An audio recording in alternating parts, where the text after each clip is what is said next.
আগামী অর্থবছর থেকে মধ্যবিত্তদের জন্য দেয়া হবে ভর্তুকি মূল্যে টিসিবির পণ্য। সকালে মিরপুরে শেখ ফজলুল হক মনি খেলার মাঠে টিসিবির জুন মাসের পণ্য বিক্রির কার্যক্রমের উদ্বোধনী অনুষ্ঠানে এই তথ্য জানিয়েছেন বাণিজ্য প্রতিমন্ত্রী। তিনি বলেছেন, আগামী বছরে 10,000 স্থায়ী দোকানের মাধ্যমে পণ্য বিক্রি করা হবে। প্রতিমন্ত্রীর আশা, টিসিবির এই কার্যক্রমের মাধ্যমে দ্রব্যমূল্য নিয়ন্ত্রণে থাকবে।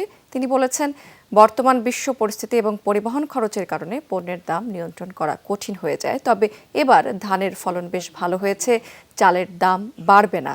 টিসিবির এই কার্যক্রমের মাধ্যমে সারা দেশের 1 কোটি পরিবার 5 কেজি চাল, 2 কেজি মসুর ডাল এবং 2 লিটার তেল পাচ্ছে। তবে ঢাকায় বিশেষ বরাদ্দ হিসেবে দেওয়া হচ্ছে 1 কেজি চিনি। বিশেষ প্যাকেজের মূল্য 540 টাকা।